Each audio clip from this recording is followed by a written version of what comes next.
सुस्वागतम मित्रमंडळींनो. तर चला बघूया आजच्या भागात नक्की काय ट्विस्ट घडला आहे. तर आजच्या भागामध्ये इकडे तनिषा आणि जो इंद्र असतो ते आता त्या इंद्राच्या केबिनमध्ये आतमध्ये बोलत असतात आणि म्हणत असतात की तनिषा म्हणत असते, इंद्र तू हे सगळं विसरू शकतो, पण मी विसरणं शक्य नाही आहे. मी हे सगळं विसरू नाही शकत. तनिषा इंद्राला म्हणत असते. इंद्र म्हणतो, तनिषा हे बघ, तू हे सगळं विसरून जा. का तेच तेच तीनदा आठवते? मी तुला सांगितलं ना, आठवू नकोस ते. तर आता लगेच तो म्हणतो की माझ्यामध्ये आणि तुझ्यामध्ये असं काही एक झालेलं नाही आहे तनिषा. तू किती जरी म्हटली ना तरी असं काही नाहीच आहे आपल्यामध्ये, असं म्हणतो आणि हो लांब चल असं तनिषाला बोलतो.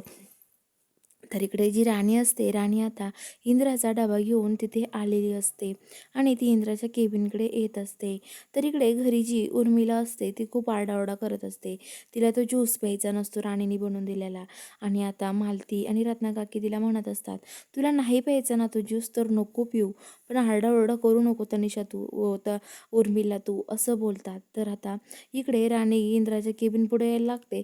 तेवढ्यात इंद्र दरवाजा उघडून बाहेर येतो आणि इंद्र पूर्ण घामाघूम होतो. तर आता इंद्र राणीला बघून आता खूप घाबरलेला असतो. राणी म्हणते, हो इंद्र सर, काय झालं तुम्हाला एवढं घाबरायला?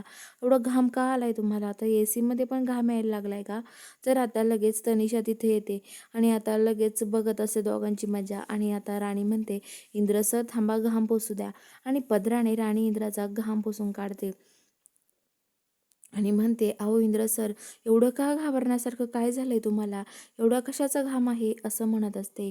तर तनिषा येते आणि म्हणते की हे बघ राणी, आमचं खूप महत्त्वाचं विषयावरती डिस्कशन चाललं होतं, पण तू मध्येच आले आणि आमचं डिस्कशन सगळं हुकून गेलं.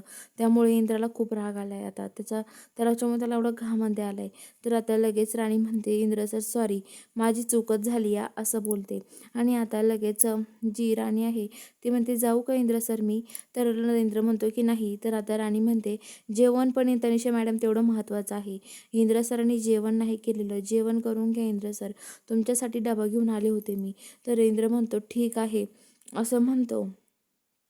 आणि आता राणीला तो तिथून काढून देतो. म्हणतो, राणी आता आम्हाला थोडं महत्त्वाचं काम आहे, जा तू. आणि राणी आता तिथून निघून जाते. तर इकडे तनिषा म्हणत असते, इंद्र हे बघ, तू आजपर्यंत संध्याकाळपर्यंत सगळं काही आठवायचं आणि तू हे करायचं, तू म्हणायचं की सगळं मी केलं आहे. तू सांग ना खरं खरं, का राजी होत नाही आहे सगळं सांगायला, असं म्हणत असते. इंद्र म्हणतो, नाही मी केलंच नाही. तर इकडे आता राणी कोणाशी तरी बोलत असते आणि तेवढ्या तिकडं तनिषा पडायलाच नाटक करते आणि इंद्र लगेच तनिषाला पकडतो. तर आता इकडे जी राणी आहे ती इंद्रासोबत फोनवर बोलत असते आणि तनिषा गपचूप येऊन आता त्या शर्टाचे फोटो इंद्राला पाठवते. आणि इंद्र म्हणतो, काही करून राणीला हा शर्ट सापडला नाही पाहिजे. आणि तो घाईघाई आता घरी येतो. तर चला बघूया आता पुढील भागात काय ट्विस्ट आहे.